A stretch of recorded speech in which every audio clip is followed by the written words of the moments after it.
अस्सलाम वालेकुम। इस वीडियो में हम सेलुलर टोटिपोटेंसी के बारे में पढ़ेंगे कि प्लांट टिश्यू कल्चर में सेलुलर टोटिपोटेंसी क्या है, इसकी डेफिनेशन क्या है और ये इसकी हिस्ट्री कुछ थोड़ी सी देखेंगे। उसके अलावा हम इसके अंदर एक्सपेरिमेंट देखेंगे, एक्सपेरिमेंट पढ़ेंगे जो कि सेलुलर टोटिपोटेंसी को बता रहा है, और फैक्टर्स अफेक्टिंग और एप्लीकेशन। सेलुलर टोटिपोटेंसी क्या है? टोटिपोटेंसी वर्ड अगर हम देखते हैं, सेलुलर का मतलब जो चीज़ सेल की है, ठीक है। टोटिपोटेंसी मतलब टोटी का मतलब टोटल या इंटायर, और पोटेंसी का मतलब पोटेंशियल या पावर, यानी सेल की किसी पावर के बारे में बात हो रही है। अब वो किस पावर के बारे में बात हो रही है वो अब हम देखते हैं। पहले हम थोड़ा सा इंट्रोडक्शन इसके अंदर देख लेते हैं कि जितने भी जो मल्टी सेलुलर ऑर्गेनिजम्स होते हैं, जिनके अंदर हायर प्लांट्स भी आ जाते हैं, एनिमल्स भी आ जाते हैं, ये एक सिंगल सेल जाइगोट से बनते हैं, ठीक है। ये एक सिंगल सेल जाइगोट से बनते हैं, यानी कि बहुत जो माइटोटिक डिवीजन्स वगैरह होती हैं, डिफ्रेंसिएशन होती है, और फिर जो है एक मल्टी सेलुलर ऑर्गेनिज्म बन जाता है। एनिमल्स के अंदर क्या होता है कि जो ज़्यादातर जो सेल होते हैं जो कि मतलब कि एक जब डिफ्रेंशिएट हो गए, एक स्पेसिफिक सेल टाइप बन गई है उनकी, उसके बाद क्या है कि उसके बाद वो दोबारा से मेरिस्टेमेटिक नहीं बन सकते। ये समझ लें कि वो दोबारा से मेरिस्टेमेटिक नहीं बन सकते, या दोबारा से वो किसी न्यू ऑर्गेनिज्म को रिकन्स्ट्रक्ट नहीं कर सकते हैं। जबकि जो लिविंग प्लांट सेल्स होते हैं उनके पास ये पावर होती है कि वो दोबारा से मेरिस्टेमेटिक स्टेट में कन्वर्ट हो जाते हैं, और फिर जब उनको फेवरेबल कंडीशंस मिलती हैं तो वो क्या करते हैं, वो एक नया प्लांट बना लेते हैं। तो अब ये जो इसका प्लांट सेल्स का जो ये पोटेंशियल है, ये पावर है कि वो दोबारा से मेरिस्टेमेटिक बन जाते हैं और अपने अंदर डिवीजन्स करके एक प्लांट नया बना लेते हैं। तो ये फिर क्या है, ये जो इसकी है पावर है, इसको फिर हम क्या कहेंगे, टोटिपोटेंसी, ठीक है। तो इसको मतलब कि बहुत ज़्यादा यूज़ किया जाता है, जैसे कि लीव, स्टेम्स और रूट्स वगैरह को हम लेके तो फिर हम क्या करते हैं, वहाँ से नए इंडिविजुअल्स बना देते हैं। और ये सारा काम हम प्लांट टिश्यू कल्चर में करते हैं अंडर एसेप्टिक कंडीशंस। तो प्लांट टिश्यू कल्चर के अंदर मतलब ये है कि किसी भी सेल की, किसी प्लांट सेल की ये एबिलिटी कि वो मतलब कि एक नए प्लांट के अंदर कन्वर्ट हो सके, नया प्लांट बना सके, वो क्या होती है, उसकी टोटिपोटेंसी। इसका मतलब ये है कि जो प्लांट टिश्यू कल्चर है उसकी बेसिक किस पे है, सेलुलर टोटिपोटेंसी पे। अगर सेल टोटिपोटेंट नहीं होगा तो वो किसी भी किस्म की कल्चरिंग नहीं कर सकता। तो फिर इसका मतलब ये कि फिर प्लांट टिश्यू कल्चर तो होगा ही नहीं। तो अब इसकी डेफिनेशन देख लेते हैं। टोटिपोटेंसी क्या है कि किसी भी प्लांट सेल का वो जेनेटिक पोटेंशियल जिससे वो एक पूरा प्लांट बना सकता है, तो फिर वो क्या होगी, उसकी टोटिपोटेंसी। अब हम इसकी थोड़ी सी देख लेते हैं कि टिश्यू कल्चर की बेसिस क्या होती है कि मतलब कि सेल्स को हमने स्टेराइल और कंट्रोल्ड इन्वायरमेंट के अंदर मतलब कंट्रोल टेम्परेचर, कंट्रोल पीएच, उसमें हमने उसमें हमने सेल्स को ग्रो करवाना होता है, ठीक है। और सेल्स कहाँ से लिए जाते हैं, स्टेम से, रूट से, या किसी और प्लांट पार्ट से ये सेल लिए जाते हैं और उनको कल्चर मीडिया में रख दिया जाता है, जिसके अंदर न्यूट्रिएंट्स होते हैं, विटामिन्स होते हैं, हार्मोन्स होते हैं, और भी बहुत सारी चीज़ें होती हैं जो कि इनके अंदर सेल डिवीजन्स और ग्रोथ करवाती हैं, ठीक है। और इन सब वजहों मतलब इस सारी चीज़ों की वजह से क्या होता है कि सेल फिर क्या है, एक अनऑर्गेनाइज प्रोलिफरेटिव मैस के अंदर कन्वर्ट हो जाता है, जिसको हम कह देते हैं कैलस टिश्यू, ठीक है। यानी कि एक अनडिफ्रेंशिएटेड अनस्पेशलाइज्ड मास में कन्वर्ट हो जाता है, जिसको हम कैलस कहते हैं, सही है। तो ये हमें पता है कि ये अच्छा, अब ये जो सारा काम हो रहा है ये किसकी वजह से हो रहा है? अगर ये जो सेल है, अगर ये सेल जो है ये अगर टोटिपोटेंट है तो ही वो ये कैलस टिश्यू बनाएगा। तो ये हम इसी पावर के सेल की, इसी पावर की बात करें कि अगर हम उसको फेवरेबल कंडीशंस दे देंगे तो वो एक नई चीज़ बना देगा। और हमें पता है कि कैलस टिश्यू से फिर आगे क्या बनता है, आगे उससे हम प्लांट को रीजनरेट करवा सकते हैं। किसके थ्रू? या तो ऑर्गेनोजेनेसिस के थ्रू या फिर एम्ब्रियोजेनेसिस के थ्रू।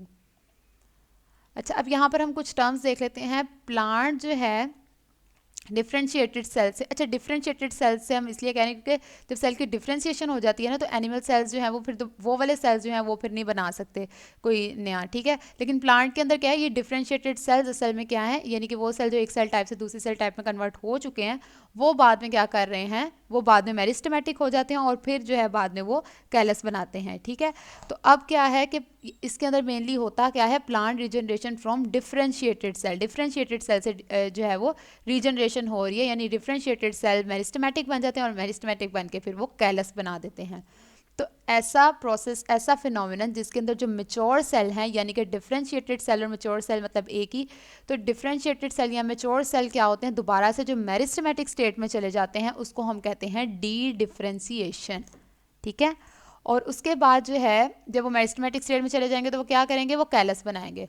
तो अब क्या है कि कैलस से प्लांट की रीजनरेशन हो जाना या फिर मेरिस्टेमेटिक सेल से ही प्लांट की रीजनरेशन हो जाना क्या कहलाता है? रीडिफरेंशिएशन। ठीक है, यानी कि हम देखते हैं ना डायरेक्ट और इनडायरेक्ट हम जो पढ़ते हैं, तो डायरेक्ट के अंदर क्या है कि कैलस तो बनता ही नहीं है, तो इसका मतलब ये नहीं कि वहाँ पर टोटीपोटेंसी नहीं होती है, ऐसा नहीं होता। वहाँ पर क्या है, इसीलिए हमने कहा है यहाँ फिर डायरेक्टली जो है प्री एग्जिस्टिंग मेरिस्टेमेटिक सेल से जो है वो अगर मतलब प्लांट बन जाता है तो उसको फिर हम रीडिफरेंशिएशन कहते हैं, कैलस से या डायरेक्टली, डायरेक्टली इनडायरेक्टली दोनों तरह से। ठीक है, और अगर डिफ्रेंसिएशन एक ऑर्गन मतलब अगर एक ऑर्गन दूसरे ऑर्गन में कन्वर्ट हो जाता है डायरेक्टली, तो फिर उसको हम कहते हैं ट्रांस डिफ्रेंसिएशन। तो यानी कि डी डिफ्रेंशिएशन और री डिफ्रेंशिएशन की जो एबिलिटी होती है ये असल में सेल की जो है वो टोटीपोटेंसी, सेलुलर टोटीपोटेंसी में हम देखते हैं। ठीक है, और ये ट्रांस डिफ्रेंशिएशन तो हमने वैसे देख लिया कि एक ऑर्गन जब क्या कहते हैं डायरेक्टली दूसरे ऑर्गन में कन्वर्ट हो जाता है तो उसको हम ट्रांस डिफ्रेंशिएशन कहते हैं। पहले ये एक्सप्लेनेशन थोड़ी सी पढ़ने का मकसद ये था कि आगे जब ये वर्ड्स यूज़ होंगे तो हमें पता हो कि डी डिफ्रेंशिएशन क्या है और री डिफ्रेंशिएशन क्या है। अब हम इसकी थोड़ी सी हिस्ट्री देख लेते हैं। सबसे पहले ये टर्म किसने बोली थी? टी.एच. मॉर्गन ने 1901 में। लेकिन बाद में क्या है, बाद में एक जर्मन प्लांट फिजियोलॉजिस्ट था गॉटलिब हेबरलैंड, इसने क्या किया था, इसने अपने जो किसी जर्मन अकेडमी में 1902 में इस क्या कहते हैं सेलुलर टोटीपोटेंसी के कॉन्सेप्ट को इंट्रोड्यूस इसने करवाया था। ठीक है, उसने क्या कहा था कि जो टर्मिनली डिफरेंशिएटेड प्लांट सेल्स होते हैं वो क्या होते हैं, उनके अंदर अगर तो मतलब क्रोमोसोम्स हों कॉम्प्लीमेंट मतलब उसके अंदर मतलब अगर क्रोमोसोम्स होंगे तो फिर वो क्या है कि वो जो है मतलब कि होल प्लांट को मतलब पूरे प्लांट को रीजनरेट कर सकते हैं। उसने क्या किया था, उसने ये हाइपोथेसिस दिया था जिसमें उसने कहा था कि सिंगल सेल्स को अगर हम क्या कहते हैं डिफरेंशिएटेड टिश्यू से हम आइसोलेट करते हैं, ठीक है, और उसको हम न्यूट्रिएंट मीडियम के ऊपर कल्चर करते हैं तो फिर जो है हमें क्या कहते हैं प्लांट मिल सकता है। वो अपने एक्सपेरिमेंट में उसको पूरी तरह कामयाबी तो नहीं मिली थी, कुछ लिमिटेशंस की वजह से, उस टाइम पे कुछ ऐसी लिमिटेशंस थी, लेकिन उसने एक आइडिया दे दिया था। ठीक है, और उस आइडिया से क्या है कि बाकी साइंटिस्ट को जब ये आइडिया मिल गया तो फिर उन्होंने मज़ीद इसके बारे में जो है वो स्टडी किया। तो अब यहाँ पर आगे एक है उसमें हम देखते हैं स्टीवर्ड एक्सपेरिमेंट देखते हैं। एक स्टीवर्ड था, उसने क्या किया था, उसने एक एक्सपेरिमेंट किया था कैरेट पे। ठीक है, तो उसने क्या किया था, उसने एक 2 mg स्लाइस लिया था कैरेट के फ्लोएम टिश्यू का। अब यहाँ पर एक्सप्लांट क्या है, ये फ्लोएम टिश्यू। उसने क्या किया था, फ्लोएम टिश्यू लिया है, ठीक है, और उसको एक लिक्विड न्यूट्रिएंट मीडिया पे उसने उसको ग्रो करवाया। और लिक्विड न्यूट्रिएंट मीडिया किस चीज़ का है, ये कोकोनट वाटर है। ठीक है, जिसके अंदर कोकोनट वाटर है।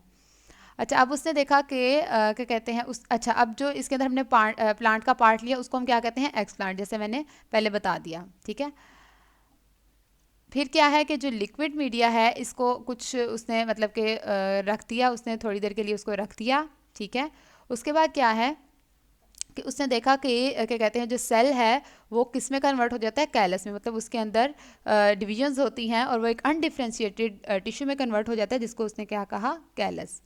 ठीक है, और कुछ जो हैं अब ये जो क्लस्टर्स बने हैं, जो अनडिफ्रेंशिएटेड टिश्यू बने हैं, ये आगे क्या होंगे, ये आगे डिफ्रेंशिएट होने लग जाएंगे रूट्स के इनिशियल में, यानी कि रूट बनाना ये शुरू कर देंगे। ठीक है, और जब हमने इसको आगे सेमी सॉलिड मीडिया के ऊपर इसको ट्रांसफ़र किया तो वहाँ पर शूट सिस्टम भी डेवलप होने लग गया और इस तरह से एक नया प्लांट बन गया।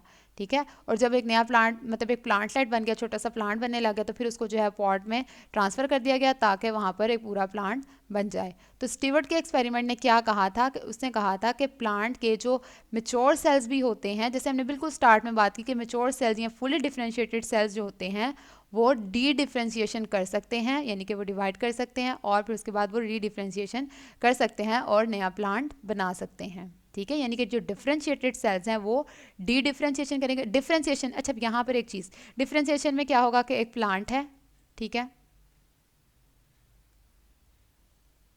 प्लांट है, प्लांट से क्या हम लेंगे मतलब वैसे एक क्या है, एक्स प्लांट है। ठीक है, यानी कि पहले जो एक यानी कि पहले एक चीज़ हो रही है, एक एक्स प्लांट है, या फॉर एग्जांपल एक यानी कि हाँ जी ठीक है, ये एक्स प्लांट है, उसके बाद क्या है, वहाँ से बना कैलस,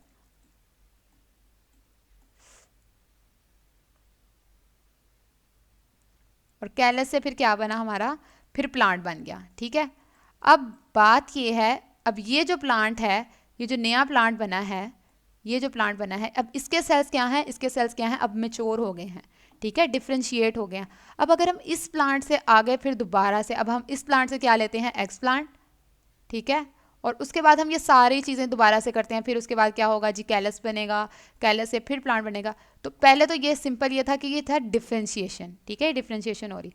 फिर उसके बाद अब इस प्लांट को इसके अंदर से हम मेच्योर सेल्स देने, तो अब ये क्या हो रही है, ये डी डिफ्रेंशिएशन हो रही है, ठीक है, ये डी डिफ्रेंशिएशन हो रही है। और उसके अंदर ही ये जो कैलस से आगे प्लांट बनेगा वो क्या होता है, वो री डिफ्रेंशिएशन होता है, ठीक है, जैसे हमने शुरू में पढ़ा है, ठीक है। तो ये होता है क्या कहते हैं, डी डिफ्रेंशिएशन, डी डिफ्रेंशिएशन और री डिफ्रेंशिएशन वगैरह। और ये सारा होता है किसकी वजह से, सेलुलर टोटिपोटेंसी की वजह से। सेल के अंदर ये पावर है, तो ये सारी चीज़ें हो रही हैं, ठीक है।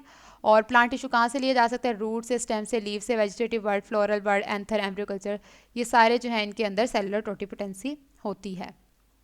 तो ये जैसे अभी हमने कहा था कि हमने 2 mg फ्रेगमेंट्स लिए, ठीक है, उनको पहले हमने कल्चर मीडियम के अंदर आ दिया, जिसके अंदर क्या था, कोकोनट ऑयल था, वहाँ से सिंगल सेल्स हमें मिले हैं, ठीक है। अच्छा, फिर उसके बाद हमने यहाँ पर यहाँ पर हम देख सकते हैं, यहाँ पर सेमी सॉलिड मीडिया के अंदर उसको हमने ट्रांसफ़र कर दिया, ठीक है, उसका एम्ब्रियो बन गया था, ठीक है, एम्ब्रियोनिक डेवलपमेंट होने लग जाएगी। उसके बाद हमने इसको एगर मीडियम में रखा, जिसकी वजह से फिर बाद में क्या है कि हमने उसको सॉइल में उसको प्लांट कर दिया, और फिर इस तरह से जो है हमारा ये पूरा बन गया। तो ये था स्टीवर्ट का एक्सपेरिमेंट। अच्छा, उसके बाद हम देख लेते हैं फैक्टर्स अफेक्टिंग टोटिपोटेंसी। टोटिपोटेंसी पे वही वाले फैक्टर्स इफेक्ट करेंगे जो सारे हमने कल्चर के अंदर जो चीज़ें पढ़ी हैं, जो उनके ऊपर फैक्टर्स करते हैं वही चीज़ें टोटिपोटेंसी पे, ठीक है। एक्सप्लांट, यानी एक्सप्लांट किस तरह का है, एक्सप्लांट की नेचर क्या है, सोर्स ऑफ एक्सप्लांट क्या है, उस चीज़ पे भी जो है वो टोटिपोटेंसी का इफेक्ट होता है, उस चीज़ का भी टोटिपोटेंसी पे इफेक्ट होता है। फिर न्यूट्रिएंट मीडिया, कौन सा हम न्यूट्रिएंट मीडिया यूज़ कर रहे हैं, उसके कॉन्स्टिट्यूएंट्स क्या हैं, उसकी कंपोजिशन क्या है, कौन सा न्यूट्रिएंट मीडिया यूज़ किया जा रहा है, क्योंकि जाहिर सी बात है डिफरेंट सेल की कल्चरिंग के लिए हमें डिफरेंट टाइप ऑफ मीडिया की ज़रूरत होती है। जैसे हमने न्यूट्रिएंट मीडिया की टाइप्स पढ़ी हुई हैं, तो मतलब फॉर एग्जांपल अगर हमने कोई ऐसा सेल ग्रो करवाना है जिसके अंदर हमने सिर्फ एक तरह का सेल ग्रो करवाना है, बाकी सेल्स को नहीं हमने ग्रो करवाना, तो फिर हम सिलेक्टिव मीडिया यूज़ करेंगे। इस तरह से न्यूट्रिएंट मीडिया की टाइप पे भी डिपेंड होता है। फिर उसके अलावा जीनोटाइप सेल की, और फिर उसके अलावा कल्चर इन्वायरमेंट, यानी कि कल्चर का जो इन्वायरमेंट है, उसकी कंडीशंस, टेम्परेचर वगैरह, ये सारी चीज़ें भी जो हैं उनका भी इफेक्ट होता है टोटिपोटेंसी पे। फिर उसके बाद हम इसकी एप्लीकेशंस देख लेते हैं। एप्लीकेशन सिंपल सी बात है, प्लांट टिश्यू कल्चर में जो हम सारी चीज़ें पढ़ते हैं, उन सारी चीज़ों की जो एप्लीकेशंस हैं वो सब ये टोटिपोटेंसी की एप्लीकेशंस बनती हैं टेक्निकली अगर देखा जाए, क्योंकि टोटिपोटेंसी की वजह से ही ये सारी जो कल्चरिंग होती है, प्लांट की जो प्लांट्स बनते हैं, सब कुछ जो है सिर्फ टोटिपोटेंसी की वजह से होता है। तो यहाँ पर हम कुछ उनमें से देख लेते हैं कि हम क्या करते हैं, प्लांट्स की जो है मल्टीप्लिकेशन करवा सकते हैं अपनी मर्जी के करेक्टर्स, मतलब उसमें इंट्रोड्यूस करवा के, ठीक है। उसके अलावा जो रेयर प्लांट्स हैं उनकी मल्टीप्लिकेशन भी की जा सकती है। फिर सीड डोरमेंसी जो है उससे भी ये डील करती है। फिर उसके अलावा यूज़फुल प्लांट जो हमें ज़्यादा मतलब जो प्लांट्स जो हमें चाहिए होते हैं, जिस तरह कुछ ऐसे प्लांट्स होते हैं जो कि खाने के लिए यूज़ होते हैं या फिर मेडिसिन वगैरह के लिए यूज़ होते हैं, उनकी हम प्रोपागेशन कर सकते हैं। सेलुलर टोटिपोटेंसी से अगर सेल जो है वो टोटिपोटेंट होगा, ठीक है। हम हैप्लॉइड प्लांट्स बना सकते हैं, जैसे हम एंथरपोलन कल्चर या ओव्यूल कल्चर वगैरह से बनाते हैं। फिर वायरस फ्री और डिजीज़ रेजिस्टेंट प्लांट बना सकते हैं, जैसे हम मेरिस्टेम कल्चर से बनाते हैं। फिर प्रोटोप्लास्ट फ्यूजन और सोमेटिक हाइब्रिडाइजेशन में हेल्प करता है, जिसमें हम क्या बनाते हैं, हाइब्रिड्स बनाते हैं, प्रोटोप्लास्ट को फ्यूज़ करवा के हाइब्रिड्स बनाते हैं, ठीक है। इसमें भी हम ये करते हैं कि एक मतलब अगर एक चीज़ में एक खूबी है तो हम वो दूसरे में उसको ट्रांसफ़र कर सकते हैं हाइब्रिड्स बना के। फिर उसके अलावा हम क्या है कि क्रॉप प्लांट्स हैं जो हमें चाहिए होते हैं, उनकी हम मतलब ज़्यादा यील्ड जो है इसकी वजह से प्रोड्यूस कर सकते हैं। और help in embryo rescue. Embryo rescue ये होता है कि जो एक तो सिंपल एम्ब्रियो कल्चर होता है ना, एम्ब्रियो से हम कल्चरिंग कर रहे होते हैं। एम्ब्रियो रेस्क्यू ये होता है कि जो क्या कहते हैं, कोई वीक एम्ब्रियो होता है, ठीक है, जो कि डीजनरेट होने वाला होता है, उसको डीजनरेट ही होने देना होता है। उसमें ये होता है कि जो एम्ब्रियो है ना, उसको क्या कहते हैं, यूजेबल प्लांट के अंदर, एक वायबल प्लांट के अंदर कन्वर्ट कर दिया जाता है सेलुलर टोटिपोटेंसी की मदद से, ठीक है। तो ये सारा था हमारा सेलुलर टोटिपोटेंसी। एक बार हम थोड़ा सा इसको जो है वो देख लेते हैं। हमने क्या क्या पढ़ा, इंट्रोडक्शन पढ़ा, जिसमें हमने बताया कि प्लांट की कौन सी पावर के वो जो मैच्योर प्लांट्स हैं वो मेरिस्टेमेटिक स्टेट में चले जाते हैं, और फिर जो है वो फेवरेबल कंडीशंस मिलती हैं तो प्लांट बना देते हैं, ठीक है। और एनिमल सेल्स के अंदर ये एबिलिटी नहीं होती है। फिर उसके अलावा टोटिपोटेंसी की हमने डेफिनेशन पढ़ ली कि genetic potential of a plant cell to produce entire plant. फिर हमने इसकी एक्सप्लेनेशन में थोड़ा सा देख लिया कि प्लांट टिश्यू कल्चर में किस तरह से कैलस बनता है। और फिर उसके बाद हमने डी डिफ्रेंशिएशन देख लिया। डी डिफ्रेंशिएशन क्या है कि मैच्योर सेल मेरिस्टेमेटिक बन जाते हैं, और फिर उसके बाद वो जो है कैलस की फॉर्मेशन से जब एक प्लांट बन जाता है तो क्या है वो डी डिफ्रेंसिएशन होता है। फिर उसके बाद हमने हिस्ट्री की बात की थी, ठीक है, कि सबसे पहले किसने टर्म दी थी, टी.एच. मॉर्गन ने। फिर एक जर्मन प्लांट फिजियोलॉजिस्ट था, उसने इसके बारे में सबसे पहले बताया था 1902 में। फिर वो उसका एक्सपेरिमेंट तो कामयाब नहीं हुआ था, लेकिन बाद में फिर स्टीवर्ट ने एक्सपेरिमेंट किया था कैरेट पे उसने फ्लोएम लिया था, ठीक है, और उसके बाद उसने उसकी कल्चरिंग वगैरह करवाई थी और उसने ये कहा था कि क्या कहते हैं वो जो प्लांट्स के जो सेल्स जो कि इवन मेच्योर हैं यानी कि फुली डिफ्रेंशिएटेड हैं वो भी डी डिफ्रेंशिएट हो सकते हैं, डिवाइड हो सकते हैं और फिर जो है वो री डिफ्रेंशिएट हो सकते हैं और नया नया प्लांट बना सकते हैं, ठीक है। फिर उसके बाद हमने इसके फैक्टर्स देखे, कुछ x plant, nutrient media, genotype और कल्चर इन्वायरमेंट, और फिर हमने इसकी कुछ एप्लीकेशंस देखी थी। एप्लीकेशंस के अंदर वैसे तो सारे जो कल्चरिंग के अंदर हम सारी जो एप्लीकेशंस पढ़ते हैं वो उनमें से हम कोई भी जो है वो इसके अंदर लिख सकते हैं, क्योंकि अगर सेलुलर टोटिपोटेंसी होगी तो ही कोई भी काम जो है कोई भी कल्चर हो सकता है। मतलब कि जो जो भी हम सारे कल्चर पढ़ते हैं, मेरिस्टेम कल्चर की भी हमने इसके अंदर बात कर लिया और बाकी सारे जोन से भी कल्चर हैं, ठीक है। जिससे हम यहाँ पर ये एंथर और ओव्यूल कल्चर की इसमें बात हुई है, इसमें मेरिस्टेम कल्चर की बात होगी, इसमें प्रोटोप्लास्ट यूनियन की इसमेटिक हाइब्रिडाइजेशन की बात हो गई, ठीक है। इस तरह से ये सारा जो है ये था सेलुलर टोटिपोटेंसी इन प्लांट्स। तो अगर आपको वीडियो पसंद आई है तो आप इसको लाइक करें और कमेंट करके मुझे बताएं कि आपको समझ आई है या नहीं आई, और उसके अलावा अगर आपने अभी तक चैनल को सब्सक्राइब नहीं किया तो आप सब्सक्राइब कर दें। Thank you.